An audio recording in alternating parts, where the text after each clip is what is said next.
Ongi käes Viimsi kohvikute päev, 15. juuli ja ma olen nüüd tulnud kohvikusse Tammneemes Tamme all. On õige? Kus kohas te täpselt asute ja mis kell te avate? Väga õige, me asume Tammneemes ja Haugitee 11 on meie kohvik avatud. Tamme all, Tammneemes. Tamm on siin samas kõrval kohe.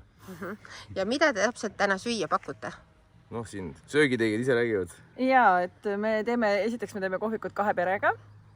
Et naabrid on meil ka siin, Jaana ja Peeter. Ja siis, kuna meil käib külalisi palju, siis me mõtlesimegi, et igaüks pakub siis seda, mida ta on harjunud oma külalistele serveerima. Et mina isiklikult olen küpsetiste peal, tegin viineri pirukaid, vaarika toorjuustu kooki, rabarberikooki ja siis on meil ka veel haugi pelmeenid, on seene ravioolid. Ja rääkige te oma toitudest? Ja meil on muideks nimelised road ka, eks ole, ja meie poolt siis on Peipsiääre maitsed, et suvikoritse pannkoogid, värskelt soolatud Peipsiääre kurk Peetril. Ja kuna ise ma olen niisugune kalalemp, siis koha paaris variandis, kohafilee paaris variandis, ütleme niimoodi. Super. Ja lastele on friikartulid meil ja burger ja igast joogid on ka muidugi. Ja kes Dubais pole käinud, saab täna Expo Dubai burgerit.